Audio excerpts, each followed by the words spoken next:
Right. So there's going to be a lot of people here who are listening to the podcast who don't know exactly who you are, but as I've kind of mentioned to you already, like I've been following your journey, your process for years and years, and you have some amazing videos on your YouTube. So anybody who's like listen to this right now, I definitely recommend going over check out the Fortis EQ YouTube. Just look at some of our videos, like really good videos on like motivation and discipline and I guess philosophy, right? It's like there is like it's Yeah, kind of like Stoic philosophy to a degree. I call it bodybuilding philosophy. I mean, for me, it kind of comes from like, well, one, being based in drug-free bodybuilding. I think you have to have more depth on the other pieces because if I were not drug-free, then I'd have to have more depth on the pharmaceuticals, So obviously, so us naturals, we have to lean on things that we can use, we can utilize. And I think one of the biggest pieces of lowest hanging fruit is your mind, right? It's trying to, Mm. I don't want to say control your mind, but at least have some type of dexterity over it. Because, when it comes to those forks in the road, when we make decisions as bodybuilders, the small change counts. I mean, it adds up big time. You'll see yourself on a Friday looking in a mirror and saying, huh, what happened this week? It could be Mm. something small as, damn, I watched those two extra episodes on a Tuesday. It could be anything, right? So I don't have some very rigid, straightforward, don't enjoy yourself type of personal philosophy, but um, I'm just trying my best not to fuck up. That's what I feel like. His is my big is when I really look at the data, when I really look at the week, the things where I lose the most are my own. It's my own self-sabotage every time, Mm. 10 out of 10 times. So I'm always on a mission to be on watch for it, and do my best to conquer it as my lifelong journey. And it's kind of like a video game. It's fun, It's watching, being present, and then hitting it and then winning. It's like a small trophy week to week, day to day, as opposed to waiting for that big trophy on the stage that you're probably never going to get. None of us are ever going to get, anyways. We're always Mm. close, but never. So it's like finding ways to win in the process that I think mentally keep you satisfied, keep you hungry, keep you coming back for more. That's always what I focus on. Bodybuilding itself as a pursuit, it's something that does really require you to have a steady mindset. I feel like the people who have not worked on themselves enough are definitely not the people to commit to something like a contest prep. Like while you can definitely learn a lot about yourself during the contest prep, without I guess acknowledging maybe some of the deficits in your mindset and how that's relating to your approach, I think that quite often sets people for a fail. More so in the back end of prep, like after the diet is done, the goal is over, and now you don't have another stage outing for another 2, 3, however many years you decide to take off. Naturally, like if we have if we have a goal in the short term, it's very easy for us to like commit to that. It's very easy for us to be process oriented in that pursuit. But when it's like a longer term stretch, that's I Right. think when like like being in tune with your mind and I guess your emotions and everything becomes super useful. Yeah, I I can't really change anything onto that except add my own personal bit of that's sort of the phase that I'm in right now. I've always sort of defined the structure of my life as competition, off season, competition, off season. Um, the last time I competed was in 2008. I did a string of WNBF shows and stuff like that. And I'm currently in the stretch now where it's been years since I've competed. Uh, and I'm trying to figure out if I can still do it without the sort of structure of the organization. I think I lost a lot of passion and fire for stage bodybuilding, right? Like I always liken this example to say, all right, if I were doing beauty pageants, would I, and if I were decided that I'm sort of tired of the stage of the pageantry, would I stop doing my makeup? Would I stop Mm. dressing right? Would I stop wanting to be beautiful? And could I still present myself as beautiful as a Miss Universe without the fervor of the stage? And I think for me, I've realized that a lot of my identity in sort of wanting to do this comes from the positive reinforcement we get from the stage. So in one way, I'm extremely grateful that we have the stage, excuse me, to help us sort of organize this goal, right? To sort of get our brains wrapped around these dates and timelines and hard deadlines. But at the same time, who am I without it? I had a conversation in my DMs with a friend of mine. She's a competitor, and she said, honestly, she said, I think I'm gonna have a hard time finding my purpose for life after I'm done competing. And I think a lot of competitors feel that sentiment, and I'm sort of in that journey right now of what is life after competing. I'm still young enough that I could still go compete on a pro stage. I'm still in shape enough that I could do it, but I don't want to. And so this is sort of where we're at today. It's what does life look like away from the stage as a bodybuilder, and sort of what lemonade can you make with those lemons that you get from it? And it's been a long journey for me, but I'm here currently trying to find it, and I've found thus far. Um, that it's just as good. You've got to just blueprint it out yourself, though. That's Mm. that's the hard part that I've found this time around, is trying to say these deadlines are hard, trying to make these goals without the, how do we say it, external motivator of embarrassment on stage, and your peers looking into you. I feel like a man in prison doing push-ups by myself. No one's watching, no one's waiting. It's sort of like, what do they call it? Like Nelson Mandela. Like Yeah. no one cared, no one watched, no one saw, but he pulled it off like he had an arena watching him. And so I feel that's the challenge that I'm trying to take up now with my bodybuilding. And I mean, we'll see how it goes. Yeah. No, man, I'm excited to see, like, the process over the coming months or years, or however long it takes I for you think to. I think I could be better. Of Personally, course, you could always be better, man.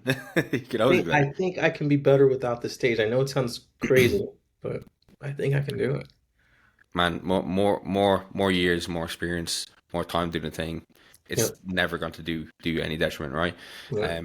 Like, even because I know, like, as you mentioned, it's been a while since you have like got on stage. I'm sure, like, through that time, there's been a heap of things you've learned about yourself, about the process of doing the damn thing, but then also time that you got to spend doing other things. So before we get into that, I do want to go all the way back to the start before we get too ahead of ourselves. So, how did you initially get into doing bodybuilder? Okay. This is a great question, and I think it's going to come back full circle once we get to the end of this conversation. So I came from, I have two brothers, one older brother, one younger brother. I came from a track and field family. Some families play football, some families play American football, some families play a sport and it's in their bloodline. So my family, we ran track. So my oldest brother, me, and my youngest brother, we all went to college to run track, full rides. That was sort of supposed to be our life's purpose. My brothers went all the way. My youngest brother, he went as far as to the Olympics, right? I was the only one, the middle child, black sheep, that I got there, and I actually, now that I'm saying this out loud, this is kind of a pattern of mine. I got there, and I realized this fucking sucks. Like it's not fun anymore, Like collegiate track and field was, um, in high school, it was all about training hard, training twice a day, training for hours, training through your whole summer, going to nationals, having fun, and just winning. That was what it was all about. In college, it was like a business transaction. They're Mm. like, they would leverage your scholarship against you. We're giving you money, so you've got to do this, and it just felt like something that I just didn't want to do. Uh, and so I just slowly started, how do I say it, fading any way I could, subconsciously, not even realizing. I was still training, still doing my meets, still doing everything, but I was slowly just pulling away. And then, once you know it, sometime I'm back home next year over the summer, contemplating going back. I'm taking some summer classes, and I was with one of my friends I have some very close friends from high school when I went back home, and they were lifting weights. They were trying to get swole for the summer, and I just went and hung out with them. And I went and I did arms with them. I was probably 19 years old. I did one arm workout, and the next day, I swear, Shane, I swear, I thought I thought I broke my arm, right? Like Yeah. that's how painful it was. And so, mind you, I'm trained in collegiate track and field, but when I lifted these weights with them, it just felt like closer to it just felt like what I wanted to do. It was that simple. And so I know it's kind of idiotic, right? Who gives up this sort of legacy that we had to run track and do all these things and go bodybuild? And it was me. So I went home, I started lifting weights, and I just liked it. I just liked it more. And so that's sort of how I started. And I think when, now that I'm a little older, I understand why I did that.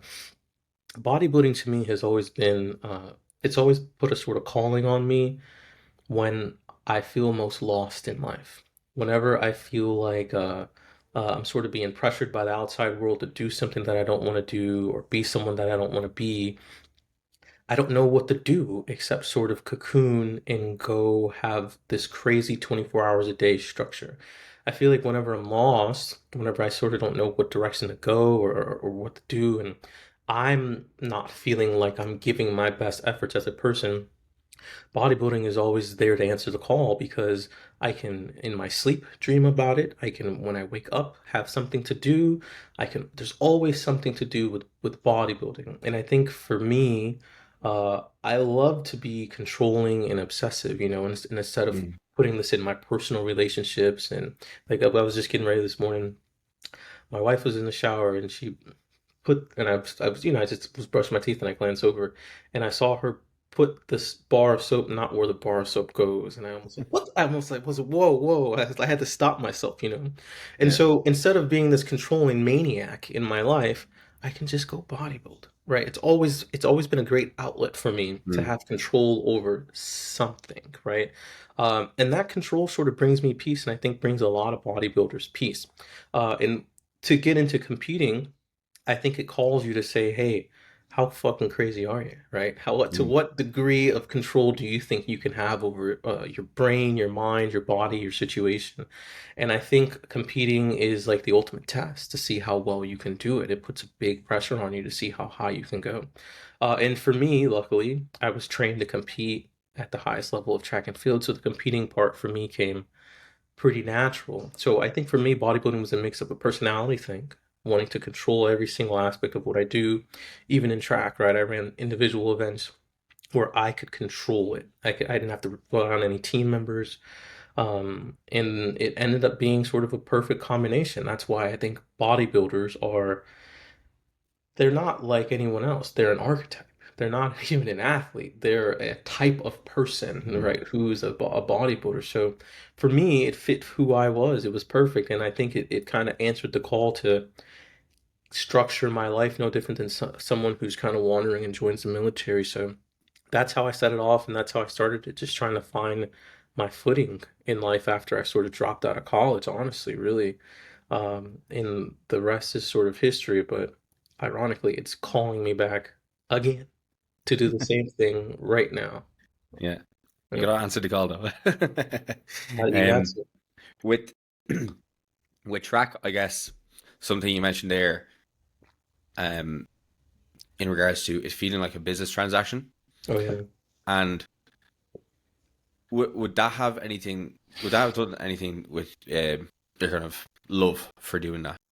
Because I know that quite often when people feel like they're getting like some type of like external reward or even like pressure to do something that they previously did like to do, then that like intrinsic motivation does start to decrease. Like I remember, God, it could have been one of Eric Helms's videos on his channel way back when, and he was talking about the idea of like of children, like drawing, and children will just draw for fun, but then when they're offered like sweets or something for drawing a picture, then they're no longer going to draw just for the sake of drawing because unless they're getting sweets off the back end of it, it's not worthwhile for them to do. Yep. Yep. I no, there's this Charles Uh, Bukowski quote I love. I don't know if you ever read Charles Bukowski, but he's like this condescending great poet of our time. He's like this guy from the 80s. But anyways, he has this one line, and I love it. He says, "When the spirit wanes, the form appears." Right. So whenever that young, free sort of like a child can sort of uh, get the universe's intelligence fed into them, and they're just a conduit for it on that piece of paper. Uh, when that spirit sort of goes, it becomes technical, right? And I think whenever something becomes technical, it becomes not fun anymore. And I would also say a lot of bodybuilders uh, are artists, right? To liken it to that kid drawing a picture. Bodybuilding is an art. It's part art. It's at least a third art, an art form. And I think we are all, in some strange ways, sensitive to our artwork as artists, right? So whenever, if you're an athlete, I was a horizontal jumper, right? I always thought the horizontal jumps were an art form. There's timing, there's rhythm, there's cadence, there's tempo. And whenever you give a musician a bad record deal, just their brain just starts going Mm, crazy, right? Whenever you tell them that you have to start doing these timelines, the spirit that once created that art has now waned. It's now went away. And now I'm in this sort of technical form, which some people thrive in. Some people do really well in a very technical, tell me what time to do it, tell me how to do it structure. But I've never done it. And any time I've ever personally have been put into those types of situations, I drop out. I just drop out completely. I don't want anything to do with it. I, above all, uh, respect and want to live my life as a free spirit creative. And I feel like that's what bodybuilding allows a lot of people to do. You can just get in there and say, I don't know anything about the delts. I don't know anything about the mm, lats. Just in every session, you're learning more. If I turn my foot this way or that way, it's an art. It's like dancing. The way you breathe, the way you can get into strength. I mean, and muscle is so dynamic, from endurance to strength. The way it responds is it's amazing. So I think for a lot of people, it's a creative outlet. And like that child who says, hey, let me take this awesome creative outlet, and now we're going to reward you with trophies and pro cards and structures and things like that. You can find yourself like I did in my last show. One day on stage, we were posing. There were 6 pros out there, all amazing. Those guys, especially those East Coast pros, dude. They were something. And I remember I was on that stage, and it was like probably minute 45, and they're just moving us and shuffling us. I just thought, I said, this is ridiculous. Why are we out here 45, why are we out here for 60 minutes for a few poses? And that's when I said, oh, I'm technically bodybuilding right now, right? mm. I'm not, before, when I was maybe, let's say, 5 years prior, if you would have held me out there for 2 hours, I would have just loved it. I would have said, many times as I can show you my back double buys, I'd be Mm. obliged. But the moment when it became like, again, another back double buy, I knew personally that I had some rethinking of what I need to do, right? I don't want to be a jaded bodybuilder who's just, taking his third, fourth place and just holding on to his pro card, holding on to his name, just so I can coach and get money and all that. So that really made me step away, right? Once I felt like it became about the not the drawings, but getting the candy. So Mm. Yeah, like compared it to the creative process, there is it's actually really interesting. I was just thinking about like a lot of bands, like who have really really good first albums, and then they sign a record deal for a few more albums, and then the quality of the work just becomes terrible. and every good band breaks up, or they hate each other Yeah, secretly, yeah. right? It's the craziest thing. It is. But yeah, like given that bodybuilding, it is so all consuming Yeah. that once you start to get that feeling, I guess, as you're saying, like on stage where you just feel like it's a chore, like, you're just like, why do I have to do another round? Why do I have to do another, like, another quarter turn, another front relax? Like, I'm tired, I want to go home. And Once, that's not a good feeling. If you feel yeah, that, yeah, you should go home. yeah. And like, it's one thing to feel that on stage, but like, people feel that like mid prep, during prep, and they slog it out. And I guess this slogging out, while I guess that sometimes comes from a fear of not wanting to go back on a commitment they set, sometimes almost like pushes them. It starts to have the love they had for like the sport fade, because by the time you get to the show day, if you've had that mentality the entire way through, like you're not going to enjoy the package that you brought to the Right. show, Okay. and you're Okay. probably not going to 100% commit to everything that you need to do to get there in the first place. Okay, so I agree. I agree, and so this is sort of a current thought that I'm having right now. Okay, so I've in the past, as we said, right after my competing and everything, in this break, I've been learning a lot of things, physical and new philosophies and stuff like that. I've always been very big on philosophy. Um, and, during the pandemic, when everyone had time, during the pandemic, I said, okay, I've read everything. I've read Lao Tzu, I've read Nietzsche, I've read Buddha, I've read everything. I said, but I've never read the Christian Bible from front to back. I said, let me read this thing, right? I grew up Christian, stuff like that, but like most, you just kind of do it, you get put through it, and you're like, didn't understand a word of it, but God, maybe, I don't know. That's kind of was my stance on it. And so I'm at the dollar store with my wife, and I'm in the parking lot, and I start reading like Genesis, and I start reading the beginning, uh, and the story's crazy, like Adam and Eve, creation. It's like a crazy story, and then you're reading it, and I'm like, okay, this doesn't make literal sense, but it makes metaphorical sense. And so I start reading, and I keep reading, I keep reading, I keep reading, and sure enough, if you keep reading, they convert you. That's how this thing works. So eventually everyone, that's just how it works. And it's the greatest philosophy I've ever read for two reasons. One, I think how many writers have had their hand on this book, right? One Nietzsche can't Mm. compare to 66 writers in this book, or however many, it just, and then the thousands of years this thing has been refined, composed, taken back. It's just a great, it's like if we had a Shakespeare for 4,000 years, just Mm. one every Shakespeare every 4,000. It's just a perfect piece of literature. And then two, the audacity of the literature is really what did it for me, right? It reminded me of my own of how I felt as a bodybuilder, and this is and really this philosophy got me back to bodybuilding in some strange way. I've never read a philosophy that was as audacious as the Christian philosophy or the Jewish philosophy or the Muslim, whatever you want to put this monotheistic God philosophy. They say the most audacious things you've ever heard.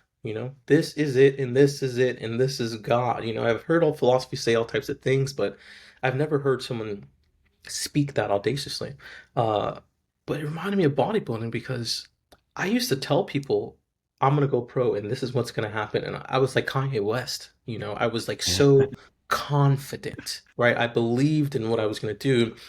And how do I say what I'm trying to get to is it's not so much the content of Christianity that I think I'm trying to push on people, but it's the structure that I think is very important. You have to believe the highest you can believe, right?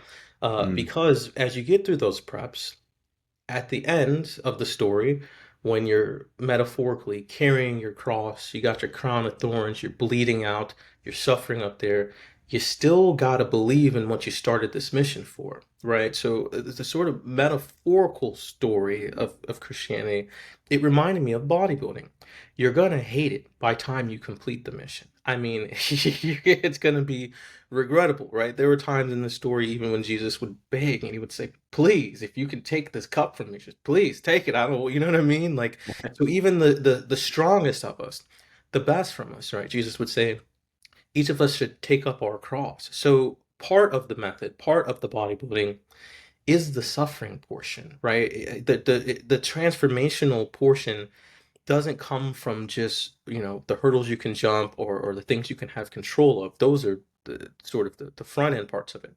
The back end part of bodybuilding, I think that's more important, is can you clear the mind, become like an empty vessel, and let this universe crush you, shape you, right? Your Mm. thoughts are not needed right now. The universe is like it's the same way a star collapses on itself and completely destructs to become something new. The universe is doing that to us at the end of a bodybuilding prep. So the suffering that you have, the suffering that you feel, it's easy, I think, to take it and have a bravado of egoism and say I'm getting through it, and try to make your ego bigger and say I'm big, I'm tough. But all those people burn out. You never hear about them. They never compete again, right? What I felt out there on this stage with the suffering is that I wasn't willing to do it. I wasn't willing to let it crush me. I wasn't willing to sort of say, bring on the pain, take me, kill me. Like when we Mm, watched those old Ronnie Coleman videos, he was not afraid of death at all. He would just yell at it mm, and he'd hit it straight on. So I feel like that part where a lot of people fade and a lot of people say, it broke me, I never want to do it again. That's the icing on the cake, right? That's the part that you really have come for, and that's the thing that I've learned in Christian practice is that people come for all types of things, maybe to be better or holier than thou. But at the end of the day, let's say the ultimate practice in Christianity is love. Love's going to cost you everything, right? If you really love with no conditions, you'll have to do that Nelson Mandela type shit. If you really love with no conditions, and if you really love bodybuilding, you love the art with no conditions, uh, you better get ready. It's gonna fucking crush you, right? And the crushing is going to this universe will never crush you and just leave you crushed. It's gonna crush you and transform you into mm, something new. It's like the phoenix who rises through the ashes. There's a million, metaphors we have for this, but just you gotta let it take you, right? And so that's what I think is the best part about the art form of bodybuilding. We start with all this control on the paintbrush, and then by the end of it, I'm just a shell of myself. You know what I mean? yeah. I'm just a nothing. So that's the part that I think we don't anticipate, but it's the part that's most important. People, how do I say it? Sometimes glorify it, but it's not. It should be what it is. It should be hard, and you should try to take it with pride. Take it with keeping your chin up. It's the most important part of all the work you've done to lay the foundation. So, Mm, Christianity got me back into that thinking as a bodybuilder. Like I was saying that, huh? Think audaciously. Well, that's so audacious to think that you can go through that type of suffering, and it's unbelievable what a bodybuilder thinks. It's the most audacious thing I've ever thought. So it's brought me back home to my bodybuilding roots in some ways, and I'm very grateful for it. So yeah, I think the big part of that process is you probably don't. Well, when I was doing my season, I don't think I realized how difficult it was until maybe I was done the shows. I think more so because at the like I had I know you can't read about how it's gonna feel like when you're doing a bodybuilding show, but I had like read lot and watched enough people to have an idea up front of what I was in for. So for me, there was a lot of more so acceptance. It was like okay, acceptance of what was required of me to do what I needed to do. Like I competed at first when I was 28. 28? It's 27, 28. So like I'd been lifting and everything for a long time. I really competed in powerlifting for a few years as well. And it was always something that I put off because I never felt like I would be good enough to get up on stage. I never thought I'd be ready. These kind of usual doubts. I guess when I started getting into the process and I had that like almost audacious belief, because I'd seen all these people who come before me. There's a Marcus Aurelius quote, and I think I'm gonna fucking paraphrase it here, but he basically says like, if a human being has done it before, then like you can do it too, essentially. Like, anybody can do it. If one person can do it, anybody can do it. yeah, and like that was the type of thing that kind of got me through those tough days. The days where I was really really hungry, the days where I wouldn't have minded an extra 25 grams of rice or not Yep. getting off the couch to do my steps. I guess not once I was able to accept it, I also was able to just like let myself like know that like yeah, look, this is the pain I'm choosing right now. The pain that I could also choose is I could decide that I'm going to reach into the fridge and have a little bit more food, but then the pain off the back end of that is also going to be me getting up on stage or me feeling like at the end of the process that I haven't really kind of given it everything that I could have, you Yeah. know. I think one video I was watching from your channel earlier, I was just trying to refresh my memory. Was It was on taking new L's. I guess like the idea of the video was that if you're always going to keep failing at like the same hurdle, like you need to find a way to kind of get around that thing. because in a prep or in just a diet or in somebody's process of trying to improve their health and fitness, there's always going to be these things that are like repeatable failures that keep popping up for you. And like whatever that is for you, I guess Ryan, you could explain it better than me. If But they, like, if no, if those eventually you'll see something pop up, and then eventually you'll see it pop up again, and then it'll keep popping up until it haunts you, and then it'll haunt you until it becomes your living hell, right? It's jump the fucking hurdle, right? I feel like you got to take those L's over and over and over, or else if you go into a state of avoidance, like you said, it's like choosing another type of pain in some strange way. So, I don't remember exactly what I said on that video, but the L's are what's that one phrase I say? It's that we either win or learn. There's no yeah, such thing as losing. Like an L is a just another day in the classroom. There's really no such thing. No, really no such thing as losing. So, uh, mm, yeah, you likened it to if you're always continuing to play the same level on a video game. Like, would you not want to just get by it at some point? Like, that's which what I is used so to do true. as a kid. You know, which is so damn true. Like the example that you used in the video was hunger, right? Like in the context of a bodybuilding prep or a diet or Jesus Christ, like just day to day life. Like you don't even have to be dieting. Some people are just gonna be hungry, like but Right. it's in your best interest not to go for the extra bit of food, you know.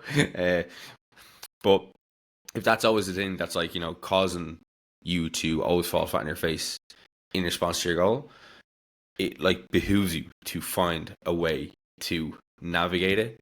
Like that could be context bodybuilding prep, right? That could be Yeah. eating some more fucking vegetables. Yeah. It could be not being a dickhead with like your meal timings.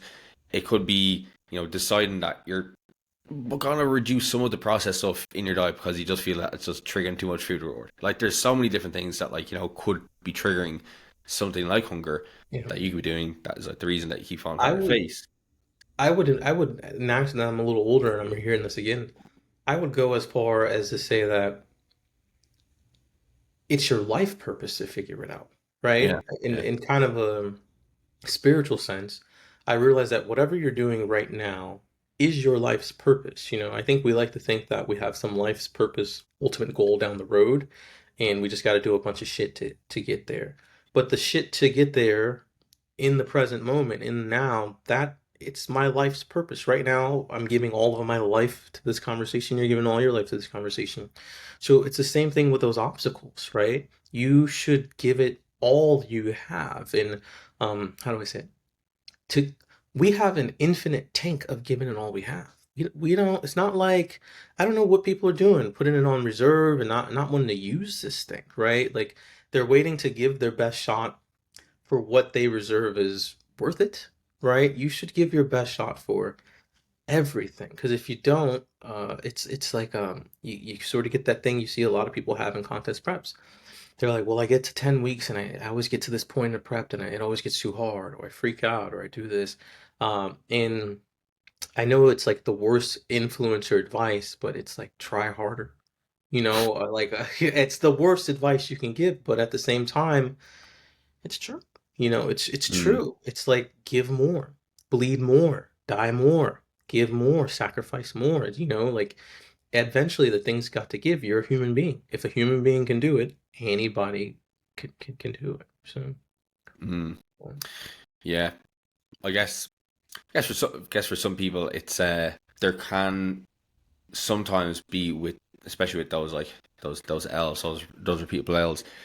There can sometimes be like the negative thought patterns that start to like bleed into them. Will I ever move on from this L? Will I ever be able to get around this type of thing? And like it can result in some type of like avoidment, so like procrastinating with like but another task but or this ties back to the word. I love that the word that you said earlier. You said it's sort of you kind of went into a state of acceptance, right? yeah. And I think another side of the point to acceptance is submission.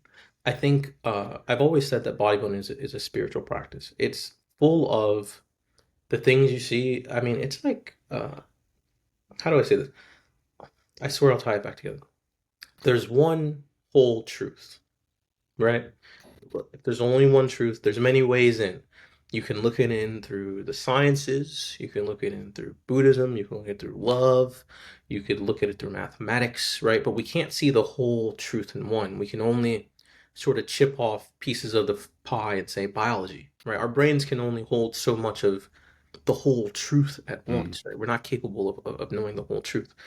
But one way that we can be one with the truth is submission, is just letting go, is acceptance. It's just getting on the surfboard and just riding the wave, right? It's just becoming part of it, right? Not thinking or thought has nothing to do with being in the truth. So I've always said that bodybuilding is a spiritual practice is because it's doing the same thing that any spiritual practice would do. Maybe a spiritual practice has you sit down and meditate and do these different things, but we're essentially fasting as bodybuilders. We're essentially doing that old age spiritual practice of fasting, and through fasting, you let go of what they call fleshly things, earthly things, and you let the body suffer a bit, and you get the spirit stronger, right?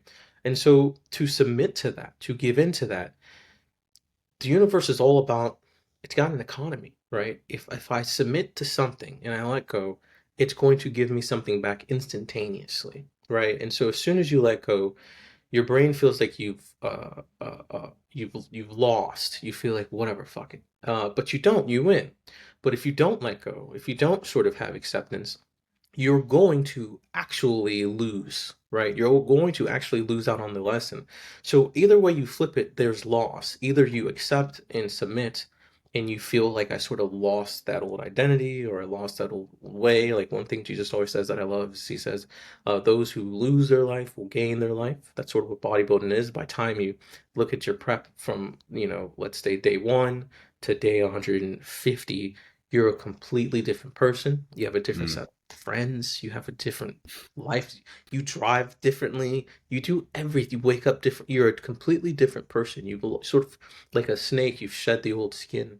And all of this happened simply through having weeks that you felt, fuck, I'm very disappointed on that weigh-in, or I'm disappointed on the way that I had this workout. And you have an L, so to speak, but you accept it. You let the L sort of teach you something, and through accepting that loss, through humility, you're gaining these spiritual traits. Right? Bodybuilding is just one of the many ways to get to the ultimate truth of life. There's many ways to do it. There's no one way, right? You can build pyramids. I don't know what the Egyptians are doing. There's many ways to do it. There's many ways to get to it. But luckily for us, we choose the canvas and paintbrush of bodybuilding to sort of get to that. And so you do yourself no favors not accepting, not submitting, not sort of letting those L's teach you, because the L's are everything. It's the whole thing. It's a practice of humility and humbling yourself so you can put your high and mighty, arrogant human thinking down and say, teach me something better, master universe, Mm. master process, so to speak.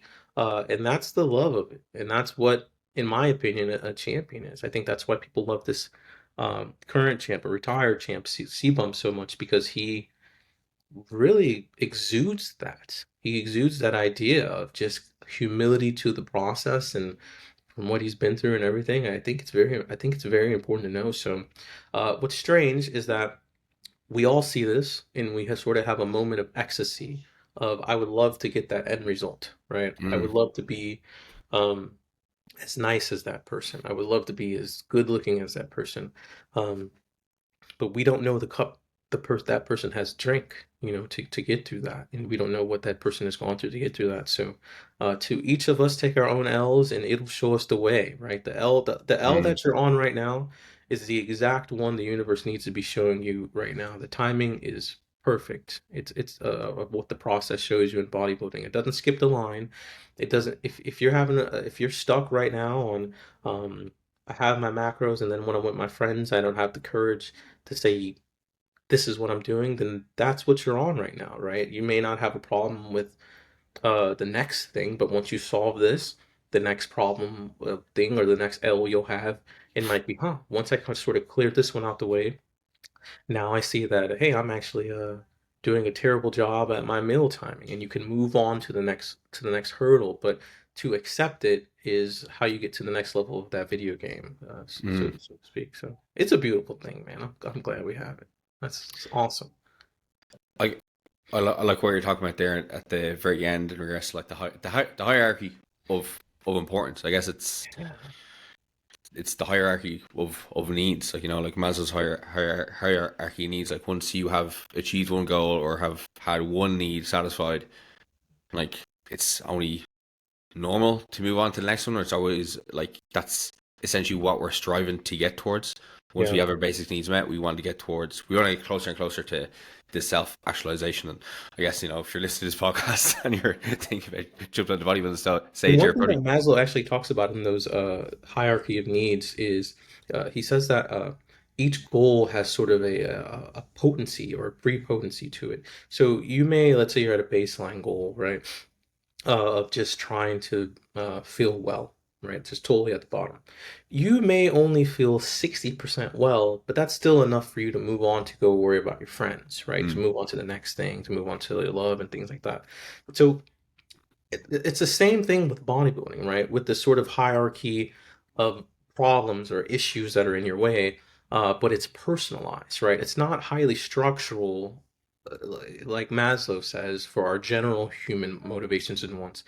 Prep is it's a inquiry of self, right? You go on to this and you say, okay, I'm up week one, and fuck, everyone starts with that journey so strong.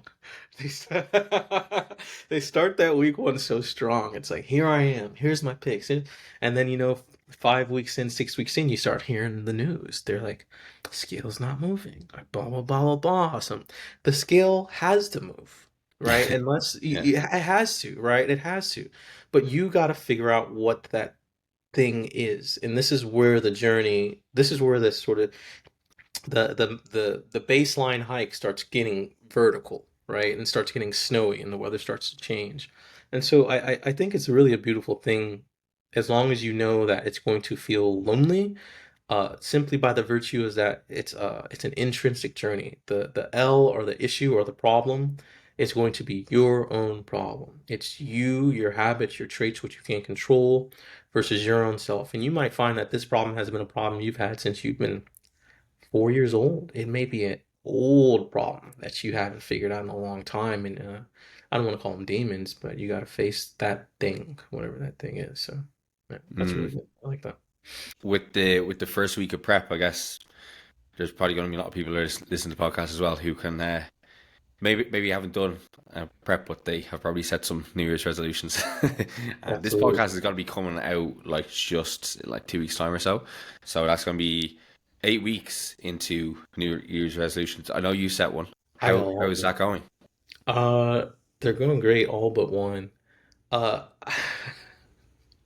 you gotta hear. I gotta tell you my New Year's resolutions. You want to hear 'em? I'll share them with you. Go for it. All right, so they're really stupid, but I think you'll like them.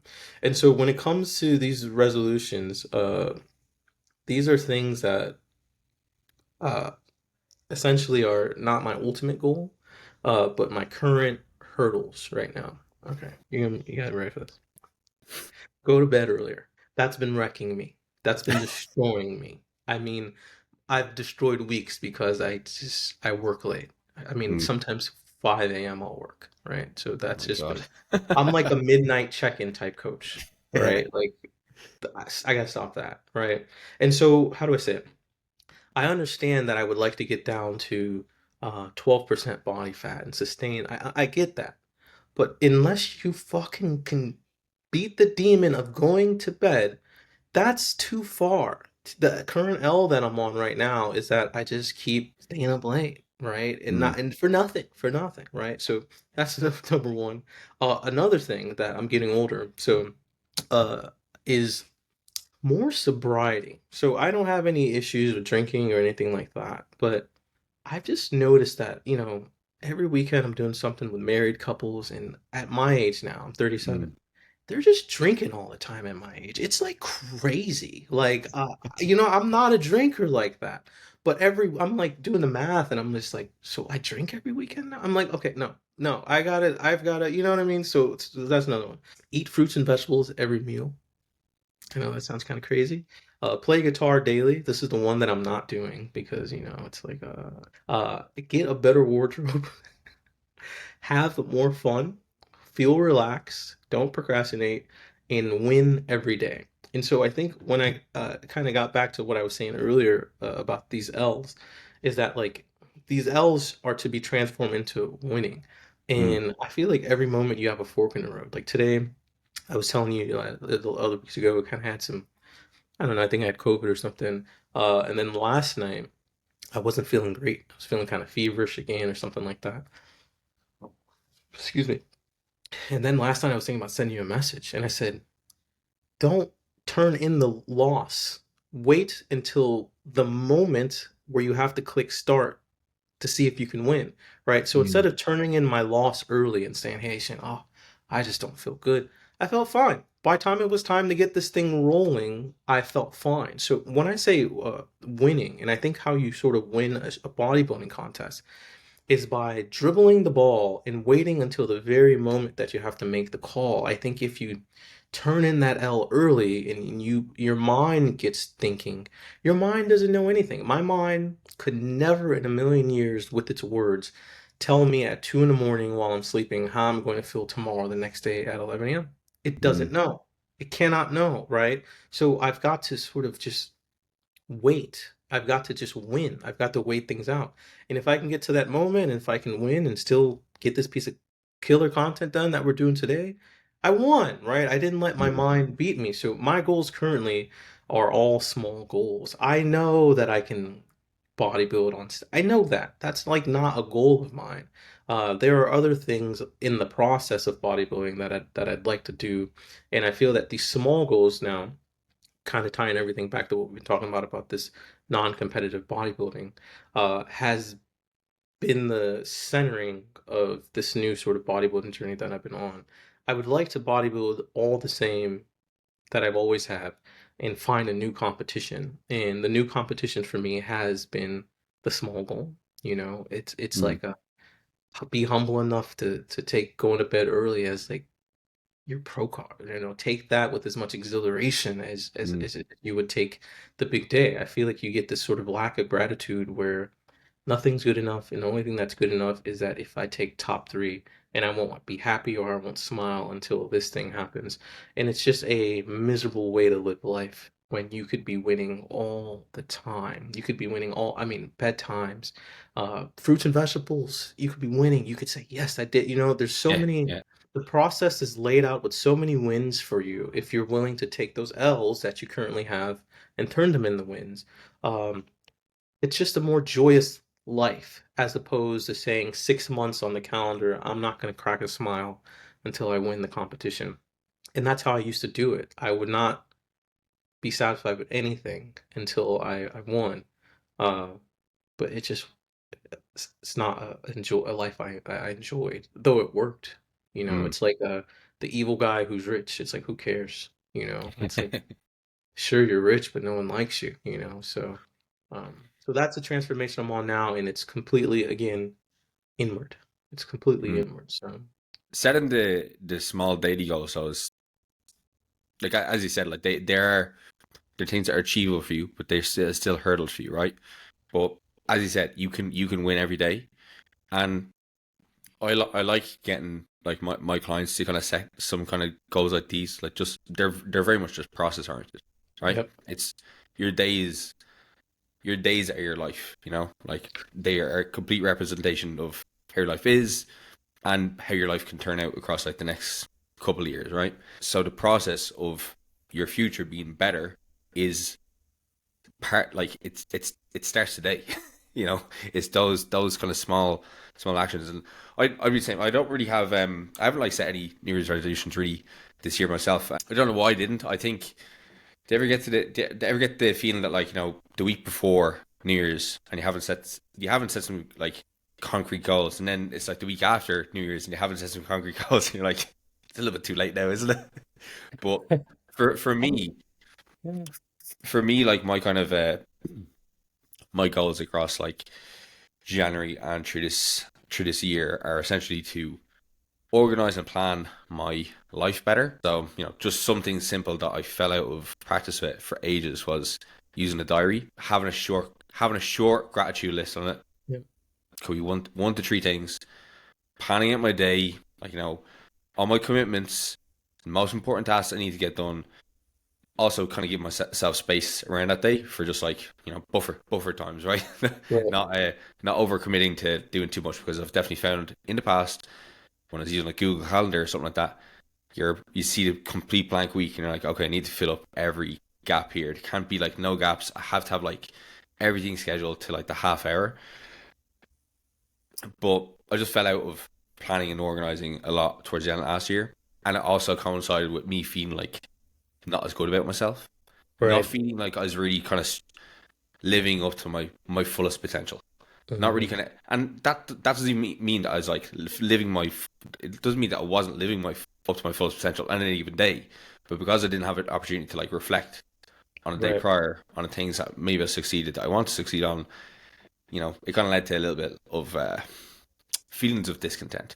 Whereas Hmm. now, across like the last month and a half, we've been intentionally kind of doing that process every day, or at least as many days as I can. There has been like a day here or there where I've forgotten to take out the diary on a weekend or something like that. But I'm racking up a lot more wins. I feel a lot more positive about life. I feel like my business is doing better. I'm doing better with this podcast. One of my big goals for the podcast this year, because I have just under 40 episodes of just me speaking. And one of my goals is to get guests like yourself on. So I took Awesome. that plunge. And that only happened because I committed to this like small goal that I set for myself. And, for your goals or anybody else who's listening to this, you start committing to some small goal like this. Like literally, all I'm fucking doing is writing down a fucking piece of paper what I want to do, and just like having that as accountability. But if you do that, you start to get a lot more confident, start building momentum. You start like feeling like you're able to actually do what you say you're gonna do, and just like that little bit of like self-efficacy can go such a long way and can like permeate so many different areas of your life. And for people who are struggling with like getting in shape, people who are like struggling to commit to like doing a competition, like it's that like bit of self-doubt that's kind of stopping them from doing it. They don't have the level of self-efficacy, and it's because they don't really have the evidence of wins that are kind of that are there to like reflect on and say I can actually do this thing, right? So like, that's been really really powerful for me, and something I use with clients in different contexts. So like, just have these daily wins. Again, as you said, it could be go to bed at a certain time, have X amount of fruits and vegetables across the day, go outside once or twice, something like that. Move your body, but whatever that hurdle is for you, like commit to it, and like you You won't know, regret it. it's kind of hearing you say this, you're sort of coming back to two themes that I think, always centers around bodybuilding is you're getting humble enough. Here's the thing. You could have a million clients, you could have your schedule booked up and sort of present yourself in the external world as great as you are. And I think your brain would like to define your max potential as doing things in the outside. But so much of your potential comes from your humility just to say, let me make sure I carve half an hour to just write in my journal and write what I'm grateful for. And you sort of stick with those things all day.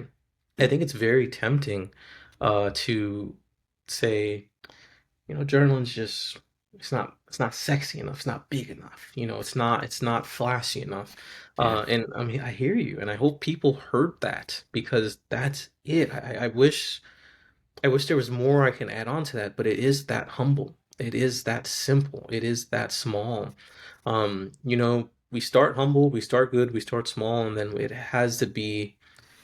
it's got to go exponential. It's got to go bigger. And I think that's sort of the world we live in, where everything's got to be Mhm. bigger and bigger and more and more.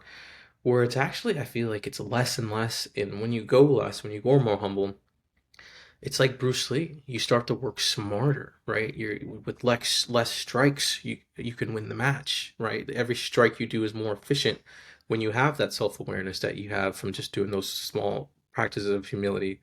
But you're like a chicken running around with your head cut off trying to fill out that schedule, right? Mhm. It looks good. It looks, dude, there's nothing looks better than seeing a Google schedule from 5 a.m. and nothing looks better than it, but It's like, who fucking cares? It's like, who cares if you're not enjoying the experience, you know? So Mm, that's yeah, powerful stuff, man. yeah. One thing you touch on there, it's really important to have that like that space for just Hmm. pure doing nothing. You know, again, as I mentioned, like that's a mistake I've made in the past. Like just trying to fill up as much gaps as I can and not leave myself any time for just doing nothing, just simply doing nothing. You know, And like, I've found that in the nothing is where the something happens, right? mm, If every bodybuilder think back to their own start of the story, right? How I said, how did I find bodybuilding? I was dropped out of school and I was doing nothing. Or if everyone thinks about how did you find bodybuilding? Were you just on YouTube doing nothing? Right? Like this world that we live in, it's never we don't live in some vacuum, right? You mm, don't do nothing and not get some type of flow of inspiration and creativity.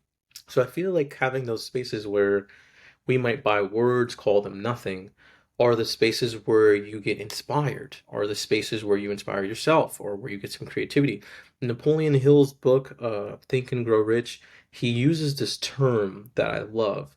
A lot of people have terms for the word God, or Carl Jung calls it supreme meaning, whatever you want to call this universe.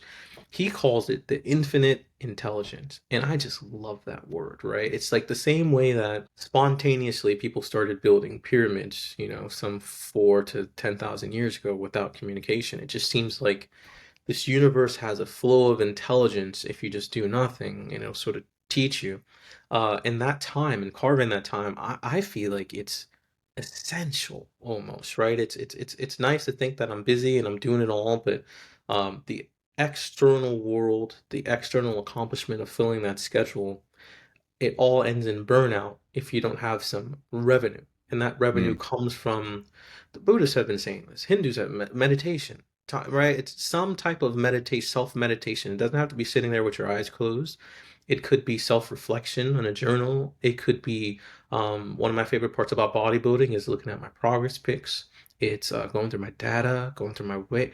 You get stuff in those mm, sessions, right? And whenever you become too good for that humility, you're now in arrogance, which is not how you get forward. So it's always a recentering back to these basic tenets, right? These basic spiritual tenets, as I call them, right? Whether it be humility, insight, uh, calm, whatever you want to call them, right? They're all very essential. So, but that's the lovely thing about life; it's very forgiving, right? You go too far, you pack that schedule, and it gives you another chance to show you some balance here. You know, yeah, we're always going to be making mistakes, but that's awesome, man. So yeah, you can always make more money, you can always do more, but you gotta admit when the internal clock doesn't feel great.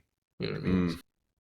Yeah. Well, it's the same concept as taking rest days from the gym, isn't it? Like Big you time. need rest days for your mind. You need rest days you just need that space to relax. You know, I Yeah.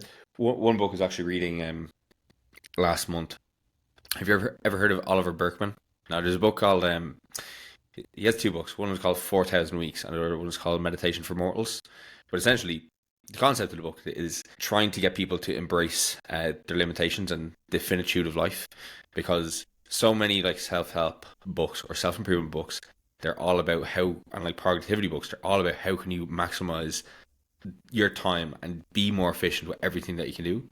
Whereas his kind of take was you literally can only do so much in your day and only so much in your life.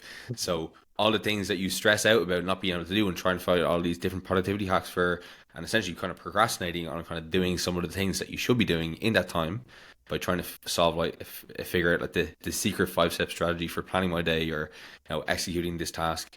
It could just be done doing the more important things in life, and kind Absolutely. of given the things that are really not kind of adding much value to your day, to your life. Maybe delegating Absolutely. those to other I places. agree. I agree. And that reminds me of this concept. I'm always uh, trying to learn new things. A concept that I've learned recently, kind of a new philosophy, and I think you learn this as you get older, is this concept of service. And I've always saw service in volunteering kind of as like, no, thank you. You know, I've always sort of seen it that way.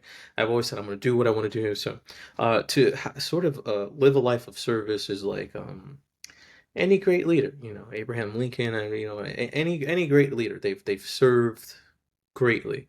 And to live a life of service, I think, is a philosophy, but you have to be careful what you're serving, right? So it's like if you're, I guess, maximizing your productivity and 10xing all the time, what are you serving?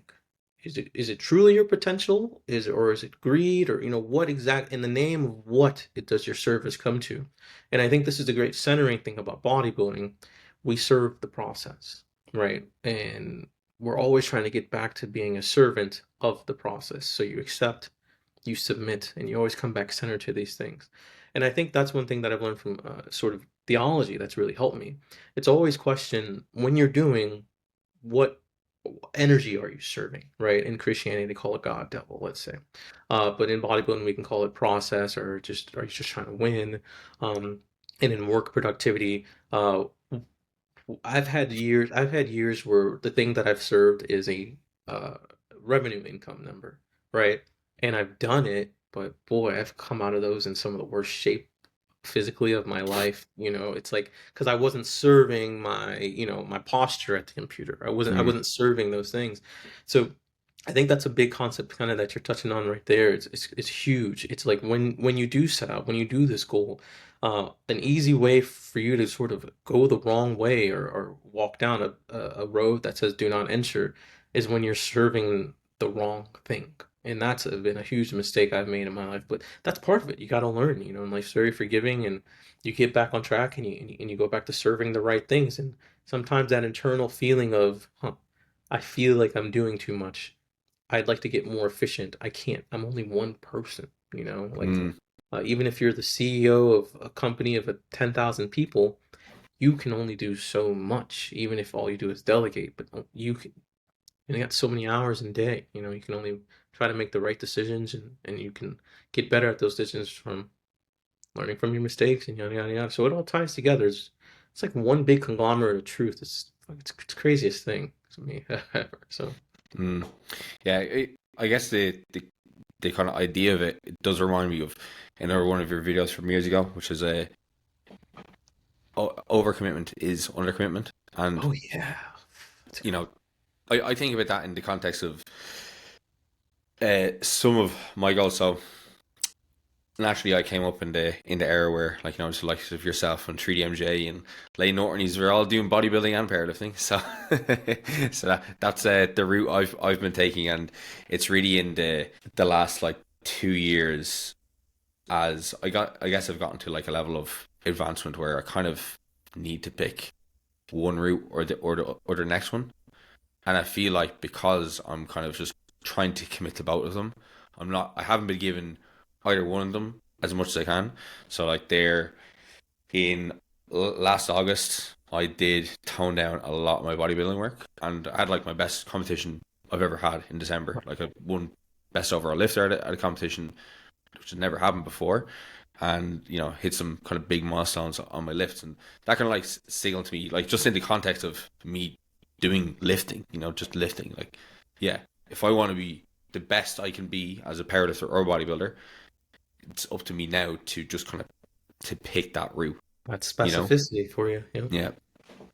And I guess like the same concept like happens within so many aspects of people working towards their fitness goals. They there's always going to be things that we can put to the side, or give other people to do. For the context of somebody who is trying to make the most of their health, they're trying to get more jacked, or they're trying to improve their nutrition. The skills that you need to have, the knowledge that you need to have. If you have a family, if you have a job, you may not have the time to be able to get to that level of knowledge or implementation on your own. And if you are earning some income, that's where like paying a coach is very, very helpful, right? Because then you're able to commit your resources to where they are better spent, which is having that time to be your family, or having that time to be effective at your job, or having that time to just do the damn thing in the gym or in the kitchen, right? Because you have somebody who's working in the Agree. background to kind of figure all the X's and O's. Because yeah, I guess when you spread yourself thin, like nobody wins in those equations, because, well, number one, it takes a lot longer to get to your goal.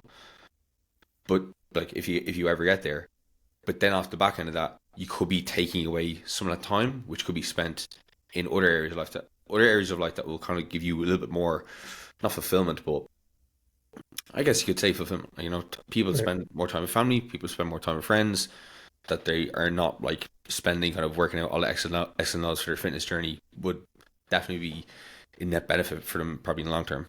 Yeah, and I agree to that, but I definitely think, from my own personal experience, it's hard because um you how to say it? You get a lot of callings in life. You may be called to be a husband and a father. You may be called to be a bodybuilder. You may be called to be a painter. You may be called to be someone who likes to sail boats. But I think life is strange because you get these callings and it has no uh, chronological timeline to which you should put your energy into them. So we all kind of get into this overcommitment mode, right? It's like I'm trying to with my days uh bodybuild, which is ridiculous. If you bodybuild, it's spoken for. Like if you're bodybuilding, it's spoken for. You're not gonna have any time to powerlift. If you powerlift, that recovery is spoken for. If you're a father, you're not gonna be able to go on YouTube for three. You gotta just hire one of us. Like someone who specializes in it.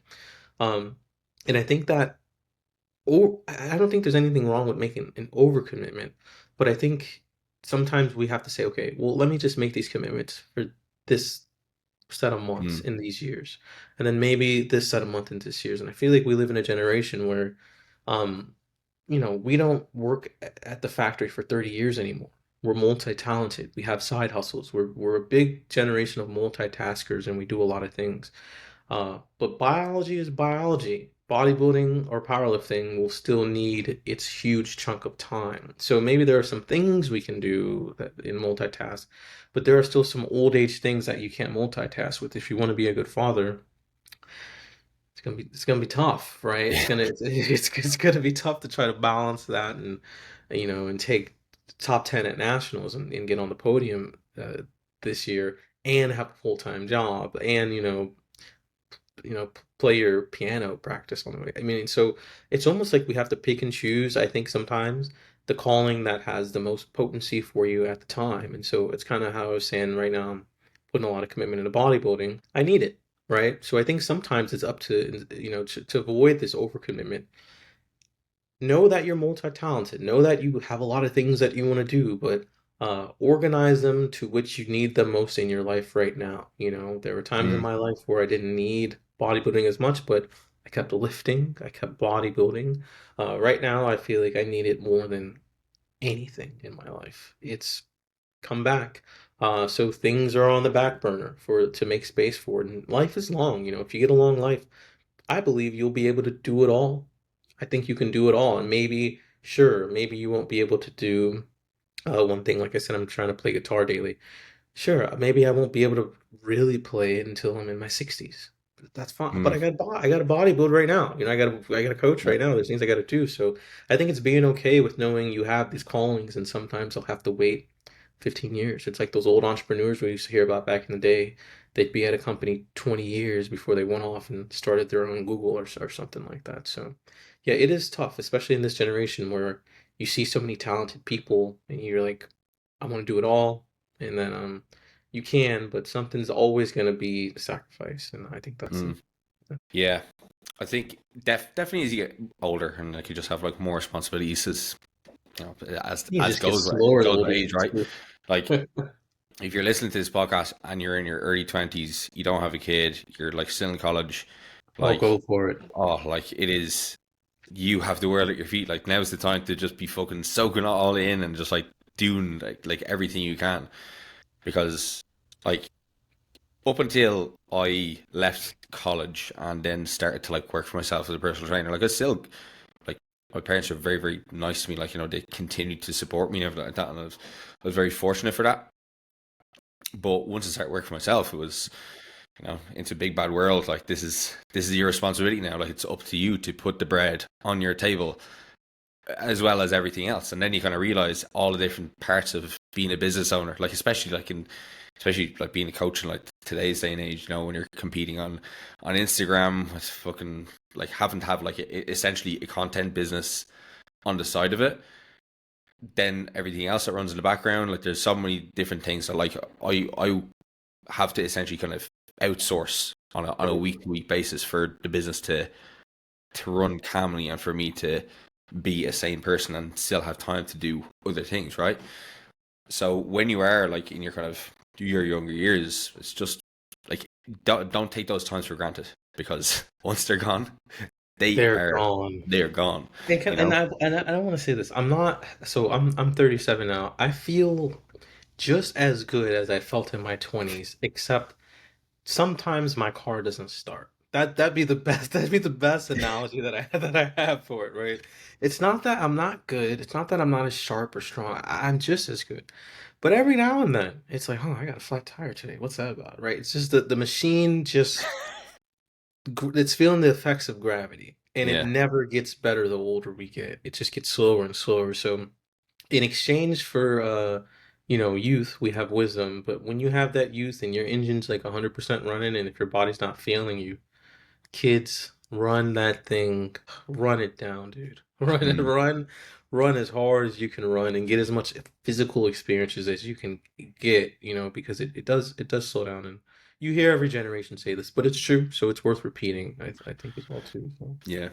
I think the kind of main thing that I want to kind of get across there is like especially if you have like bodybuilding as a pursuit, or like even you don't even have to be doing bodybuilding as a pursuit. It could just be you're looking to like learn how to eat better. You're looking how to like be consistent with training, just make some general improvements to your health wherever that may be.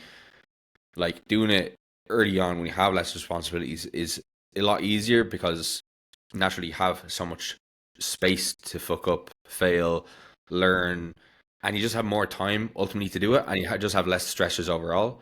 Whereas, it's like you can't teach a old dog new tricks, right? Like you get more responsibilities, you have less time, you have less time and opportunity to kind of learn those skills. Opportunity to fuck up is like lessened, or even just the ability to just kind of sack it off for the sake of being busy is a lot higher now.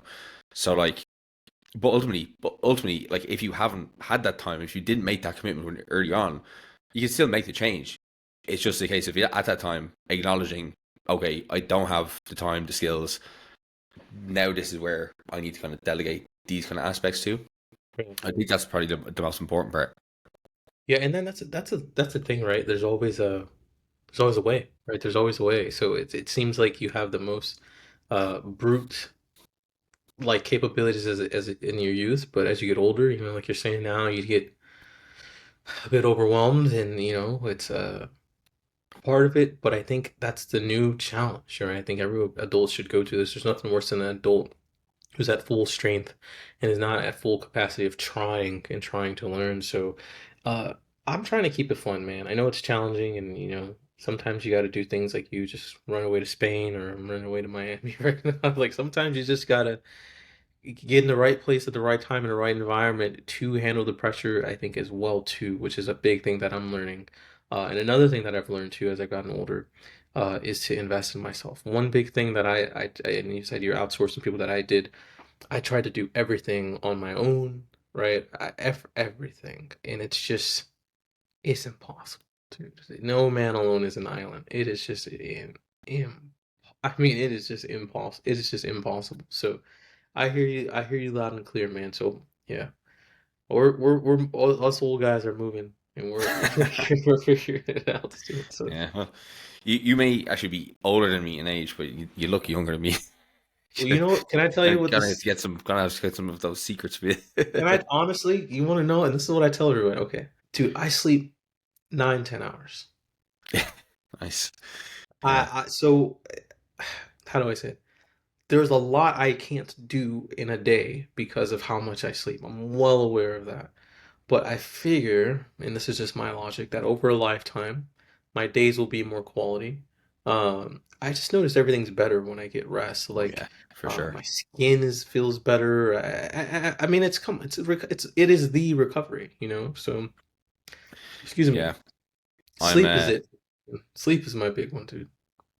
Yeah, I'm blessed that my partner is so type A that as a result of her being so type A, I am also type A. So when it comes to bedtime, but once it goes to 9 p.m., she'll poke her head downstairs and be like, "You coming up to bed?" And you just, and you know, sometimes it's good to sort of have to have that like discipline. My wife, she's crazy. She does whatever. If it looks like I'm going to have fun and like watch an extra episode or something, she's like, I know I gotta work tomorrow at 7, but I want to have some fun. So I'm like, dude, don't enable this. We need some of that type A energy in our house, dude. So what's next for the Natty Pro? Okay, so I think I want to put it all together. So eh, I've been on a kind of crazy timeline journey, of all the things that I think I've learned from running track, then going into pro bodybuilding after that, and then doing powerlifting after that, and then going back to bodybuilding, and then stopping bodybuilding. I spent a few years learning Pilates, which was huge. I want to tie it all together. So one thing that I got from Pilates is actually, let me explain real quick. So a lot of people know what the name Pilates is, but they don't actually know what it is, and that's the exact reason why I learned it. So one time I was just going to this new gym. I just wanted a new environment, and it was one of these sort of high ticket gyms. And we got free personal training session, blah blah blah blah. I said, oh, let me try this Pilates. So I try, and it looks like this archaic medieval equipment they have, and so Yeah. I get on, and I've I really through my powerlifting, through my coaching, through movement efficiency, I understand kinesiology. I really can speak the body. One thing that I learned in Pilates, and this is kind of what I'm really excited for in this phase, is a new language of the body. So a lot of what Pilates is and who teaches it is a completely different world than what we live in. So when I speak to you in conversation, I'm using the tongue of biology, chemistry, kinetic movement. I'm using those anatomical, Mm, scientific terms. Bodybuilding is very science lingually based. Pilates is not. Pilates has a world of education from the great houses of dance, of the Russian ballet, of the French ballet. But they are no one would look at a master ballet dancer and say they don't understand movement, right? No one would ever, but they don't speak how we speak. They don't use the terms we use. mm, The sort of strength training method, so to speak, for ballet dancers is Pilates. Um, and as we all know, muscle responds to different levels, right? If you put 10% intensity on a muscle, it'll do one thing. If you put 80, it'll do one thing. If you put 100, it'll do one thing. Muscle is very dynamic. Pilates, if I had to guess, it takes the spine in the external limbs and puts on, I would even call it in some cases anywhere from 5 to 15%. It's very, very extremely low impact. And you can liken that low impact to the same sort of intensity that a physical therapist would do, right? It's very, very low impact, but as we know, PT works. It heals muscles, right? We already sort of know the sciences. So imagine a method of PT that is essentially in one big dancer-like form. It's fucking nuts. It's the craziest form of exercise I've ever seen. The best way I can liken it to is yoga, but PT based with strength training materials, with mm. strings and bands and resistance. So it's low grade bodybuilding, right? There's no actual hypertrophy involved, but it's very low grade strengthening, and it's done in poses and flows and things like that. So I got on this table and I took this free class and I said, let me just see. I took a free session and it blew my bodybuilding mind. I couldn't figure it out. I couldn't move. It was nuts. It was insane. And I went home and I went on YouTube and I did the same thing I did with bodybuilding. I got obsessive about it. And then my Pilates teacher, it was just perfect timing, right? She was just like just this super nice, gracious Christian woman, have the most grace and patience I've ever seen. and she's got her master's in dance, and she's a dancer, and she dances. That's what they do. They dance. Dancers are hardcore. I've never seen anyone get an injury and just stay on the field, right? Dancers are a Mm. different breed, right? They're very I don't want to call it toxic, but like with their weight and weight. I mean, dancers are like Yeah. they're a type of athlete that's different. So I basically hung around dancers for like 3 years. I was just observing in the studio. I became a Pilates student. So I became basically a Pilates instructor. That was the only way to really learn it. I could either Mhm. take a bunch of Pilates, which just leaves you taking a bunch of Pilates, or you go and learn. Me and you have these terms. If I say, hey, do a bicep curl, right? They have all these crazy names. They'd say do a parakeet or do an elephant or it's like they Yeah. don't describe movement like we describe movement. It's a different language. Yeah. So now I'm fluent in the language of Pilates. I'm fluent in the language of dance. And I've been applying a lot of those ways that I think of moving to my bodybuilding, right? It's come back sort of full circle. Um, I think it's very uh, it's for a small example. And this is the new territory that I'm working on that I'd like to, in some years, develop and sort of present. I've got a big sort of thought here, and I don't know how true this is, but I don't think that there's any such thing as an isolation exercise, right? Sure, a bicep curl, we all know, is bicep dominant. Um, but I think lingually, it can create a lot of mistakes in how you perform the movement, right? Obviously, for your bicep, you need your wrist, you need your Mm. forearm, you need your shoulder girdle, you need your scapula. And Pilates thinks about a movement as an entire unit from the spine out to the limb, right? They call it proximal, as proximal as you can to the center, distally out through the hand. So anytime I do a bodybuilding movement now, I always try to think, where is my center and where is it going out? And this Mm. is why I think you see so many people like gymnasts who understand this language, who just are just jacked, or people who do calisthenics. They understand this concept of midline and spine and moving from the center to out. Us bodybuilders really don't. So basically, what I'm doing is I'm bodybuilding again now with a completely different thought process, with a completely different relationship to how I do a bicep curl, with a completely different feeling. And I'm interested to see one, what physique that creates, and two, if there are better ways that I can, at least to my clients and to people, explain how to do movement. So the thing that sparked this for me was obviously powerlifting, right? Powerlifting's interesting. It's compound movement. It's a lot of what Pilates is Mm. talking about. Where's your center? Where's your center of mass? And all these things. So bodybuilders, they don't have this. They don't have this at all. It's very spine neutral, it's very rigid, and you end up looking stiff and tight like a bodybuilder. But I think a lot of these things can be avoided. So I've been personally re-undertaking my bodybuilding practice and everything that I know from the past, right? And everything that I've put together with Pilates and powerlifting and programming. I would like to see what I can put together. It's really that simple for me.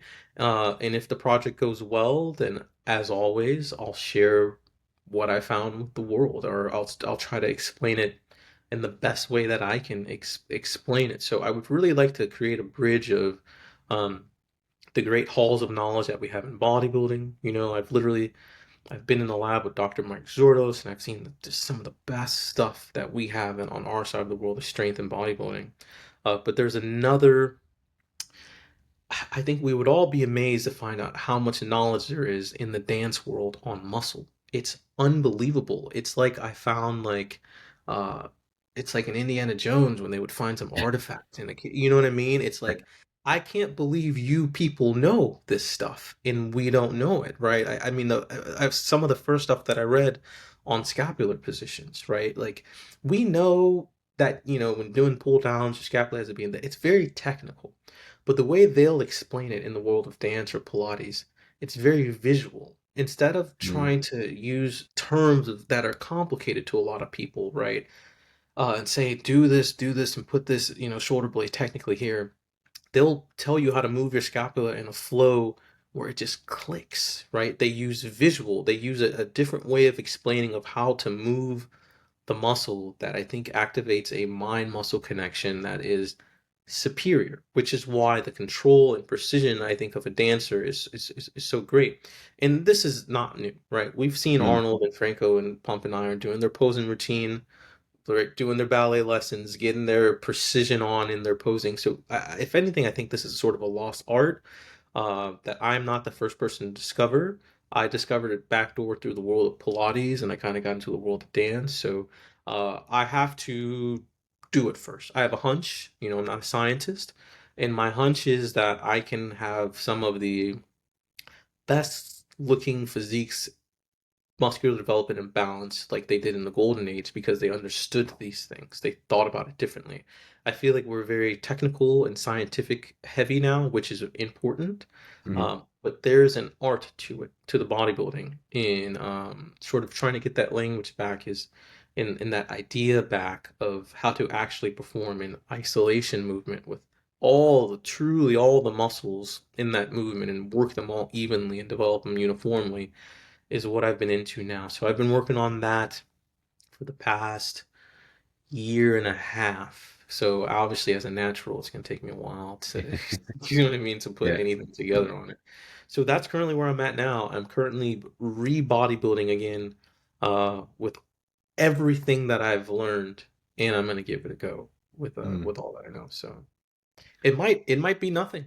I don't know. I have no idea. It might be nothing, but let's give it a shot. Yeah, I'd probably agree with you in the fact of like there's no isolation exercise. I think again that's just a language thing, isn't it? It's just the easiest way to describe a bicep curl. Like And so when and so here's the thing, yeah. right? So how to say we're coaches. There's got to be a better way to help our students. That's Mm. that's really the what I'm trying to find is that I see a lot of people and I'm like and and you and I know I'm running along here, but you get a lot of clients and you run into these points where they're not making progress, right? And you and I know that it's not in the programming, it's in the execution, right? And sometimes I just wish I can explain it to them better, how to actually do this exercise better, right? Mm. It's not. Your program is great. You got great program. We all got great. We all know how to program great. It's the execution. It's always execution. 9 times out of 10, I find it's execution, right? Which is why powerlifters make such great progress because we can work on the execution. But with bodybuilders, execution is very poor.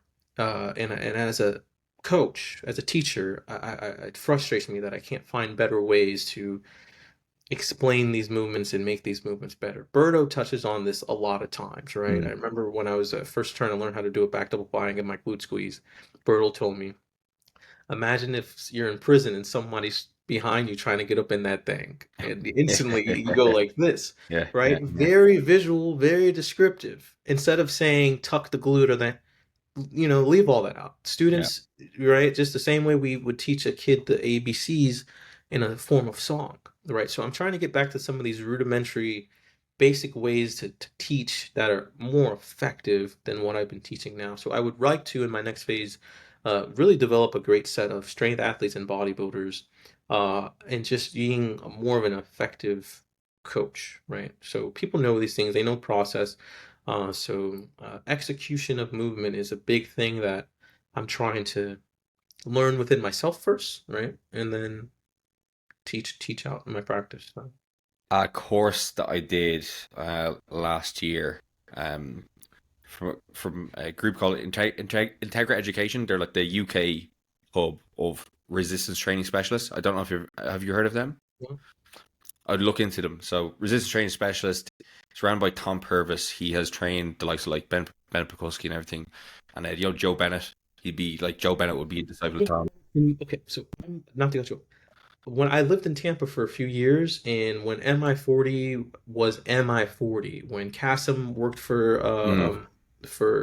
when Joe Bennett worked there, I was there. So it was a closed gym, and they had these sessions every week. So I first got this idea from them. But the truth is, if a student doesn't understand anatomy and physiology, again, it's another language barrier thing, right? If you Oh don't yeah. understand anatomy and physiology, you're out.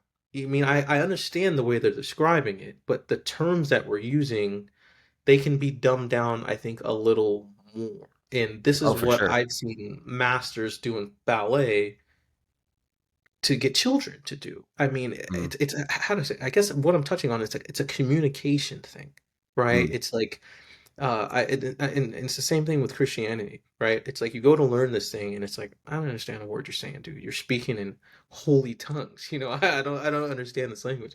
So I'm trying mm. to just basically, there's a lot of people who do this, I know, and they are masters of movement, but can you get it simpler? Oh yeah, yeah. So the That's quote, that's I was going to like paraphrase, I guess, is Michael Gould, the guy who run the UK one.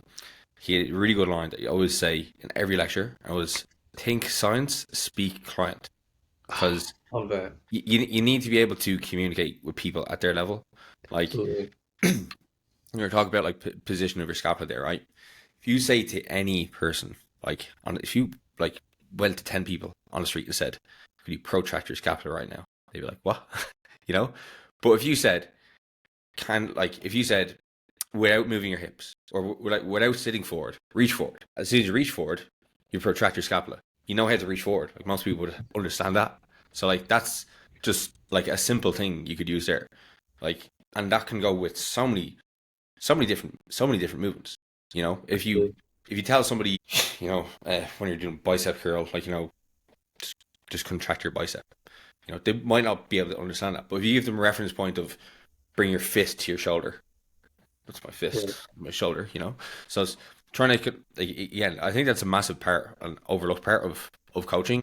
That communication, how we're explaining these concept complex ideas to people, because once you start to talk with too much jargon, too much science, You lose people's them. eyes glaze over because they can't relate to it. Right. If you were to talk to me about all the ins and outs of Pilates right now, and like all the like the intricacies of it, I wouldn't be really able to contribute to the conversation.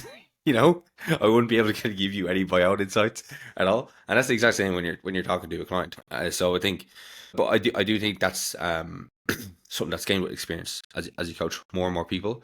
When you learn the thing initially, when you learn about like fucking amino acids or like insulin, it's the only thing that's in your brain when you're talking to clients next week. But they don't give a fuck. They just want to know where their weight is moving. You know, do I eat less calories so this week, coach? Like, Absolutely. And so I think this is another flip side of the coin of my practice as well, right? I've spent a lot of time, like we talked on this podcast. Uh, I feel like 80% of getting the method done is in the mind. I feel like if you can get your head wrapped around just simply doing it, even if you do the bicep curl wrong, you'll be fine, right? So most people I think are stuck at just even entering in the arena, even entering the cage. So I feel like mindset is big for that. But with my athletes who are loyal, who give me the work, who show up, um, and they're frustrated, there are ways that are better. And how do I say it? We know that you can use descriptive language as bodybuilders to say bring your fist up and just and I see what we're doing. But I've seen with my own eyes, it's like when before they started Europe started the Indian spice trade. It's like you wouldn't believe the things I've seen in the world of, you know what I mean? It's yeah, like it's yeah, like yeah. there's a new world out there that we don't know about. Like, not only do we know you can use descriptive language, but I'm saying there are masters of it, and Mm, we need not reinvent the wheel. This is like they're building pyramids over there, and we're still building mounds, right? And I think everything that we do, at least in bodybuilding, is trying to get knowledge to cross over. It's kind of like how bodybuilders now, whether they know it or not, they have a huge influx of powerlifting knowledge, right? Because mm, of that, the last decade and a half, I think, of just the crossover of power building and all things like that. Every bodybuilder now understands there's a concept of programming, right? As before, where that might not have been a thing. So I think the next big thing is going to have to be, um, for me at least, where information is. We're so saturated on science and it's all good. But I think we need a bit of art to balance this out. And it's going to have to be, how do I actually master this mind muscle connection? How do I, recruit maximum motor unit, right? And explain that best I can. yeah. How do you put that into a language, right? So that's the mystery that I'm on, sort of on for me, and I'm relearning things. I'm like, huh, I've been doing that wrong. I haven't been doing this correct. And so that's been a big thing that I'm on. But this is it's like a 5-year project almost. It's going to take a Yeah. while. You know, it's going to take me hours and hours and hours of bodybuilding and lifting and connecting with other people and being inspired by what other people do. Um, yeah, but mostly it's fun. I think that's the Mm. biggest thing. It's just I'm just having fun again, dude. And I think for me that's big fun. That's the biggest thing about it is getting back to a point where I'm just doing those drawings for fun once again. Mm. Massively so. Yeah, I think when you're finding enjoyment in the process, it's like it's yeah, as I said, it's just enjoyable to do. It's like it's just it's a good use of your time. It's a good Absolutely. use of your life. You feel like And you I have a bit of purpose, meaning, or whatever you want to say. absolutely. And I think if there's anything, I can really say to conclude to learn from me is that if you're a bodybuilder and if you ever feel that sort of dimming light go out, or if you ever feel like a loss of motivation, bodybuilding is very dogmatic. You saying, I have to do it, I have to do it, I have to do it, I have to do it. There are other things you can do. You can get into strength for a while. Some people are running for a while. Um, Muscle is dynamic. If you learn anything about muscles, it'll come back. You can get into stretching for a while, yoga for a while. It'll all come back. And it's sort of like that vacuum thing I've been referencing. If you leave it, it'll always come back to you better. I've left bodybuilding many times, and each time it has come back to me better and better and better and better. If it's really your true love and really the true thing you want to do, it's okay to give it some space like you would in any relationship, right? It's okay to give it some space and give it some time, and keep lifting, do a 3-day split, and learn other things and get inspired, right? If you're ever in that trap that many bodybuilders get into, and then you have to start pressing down on the hardcore button more and more and more and more because you're committed and you said you're committed, um, it's just pointless. You can take a Mm. 6-month hiatus and go learn something new and say, okay, I can't wait to take what I learned and apply this to bodybuilding. It's still a imperfect growing method. That's what the sciences are showing us. We're still learning things. We still don't know things. And um, discovery is a huge part of the method. That's big. That's big. It's fun. So don't be afraid to learn. Don't be afraid to take time away. It's not an identity crisis. It's bodybuilding, as we say, the stage will always be there. Always. Mm. Yeah, just before we finish up, I want to say it definitely resonates with that point there because, like as I said, I did my first prep there in 2022, and it's been something I want to do for ages. And then once I finished my prep, naturally, like any bodybuilder, I was like, okay, when am I doing my next season? Right. And then I wanted to compete this year, but then had some friends getting married, a lot of friends getting married, other kind of big kind of life kind of things happening that I don't want to cast aside for the sake of me getting up on stage. So it's like, okay, 2026 is going to be a year I'm going to get back on the bodybuilding stage. Next year, I'm getting married. Probably not Life going to be, never stops. There's yeah, always going probably to be not going to be the something. best time. I know there's going to be a point when life is going to continue happening and I'm going to have to make just a decision to do it or not do it. Yep. But I guess ensuring, like, for me, one big values I have is that those kind of periods of my life, those things that are probably going to come and pass, right? At some point, all my friends are going to be married. At some point, there'll be no more stags to go on, and there's going to be like lesser kind of big life events. The next things are going to be fucking kids, but I'm not going to sacrifice the bodybuilding prep because my friend is having a baby, you know.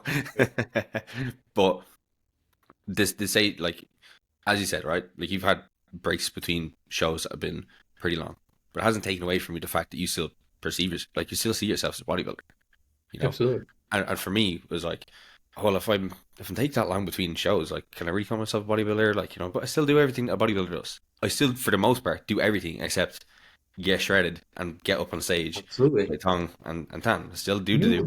You enjoy eating high protein. It's Yeah, your palate prefers yeah. it, right? Part Yeah, part of me. we like it. Yeah, we Yeah. like it. So we're that's what I said. Bodybuilders to me are more of an archetype than a practice. We're a Mm, type of a person. It's more than just a trade. It's something you are. And so wherever you are on the spectrum of lean or competing, you're a bodybuilder. You look at most bodybuilding fans when you go to these big events, 99 don't look stage ready, but they love bodybuilding. mm. It's got a lot of fans, got people love it. So yeah, I appreciate that, man. It's good. Ryan, really appreciate you taking the time to come on. I know I've had you on for ages at this point. So look, really appreciate your time. Would you like to tell the people at home where exactly they can find more of you? Yeah, so all of my handles are the Natty Pro. Instagram is the Natty Pro, TATNATTYPRO. My YouTube is the Natty Pro. My coaching is has some information on there. It's FORTISEQ.com, Fortis EQ. I kind of got the name Fortis from obviously the Latin word for strong, and the EQ is the emotional intelligence part. So the kind of way I do things with coaching is obviously it's grounded, it's database, it's science based, but I really try to have a relationship with the person to get that emotional intelligence rolling. So some of the things that we talked about here, I really try to groom and grow with everyone, and that's for me, it's just everything to get a person mentally on board. So my YouTube and everything is Natty Pro, and that's my website. So even if you're not interested in watching our videos, or if you just heard this and have a question, I always ask people, send me a message. Even if you hear this 2 years down the road, just send me a message. I always like connecting with people, talking to people. It inspires me as well to hear what people's are going on in their life stories and their questions. So, yeah, that's about it. So, Awesome. Yeah. Thank you very much. So if you did enjoy the podcast at home, make sure to leave a rating review on the podcast platform that you're listening on, and I'll catch you in the next one.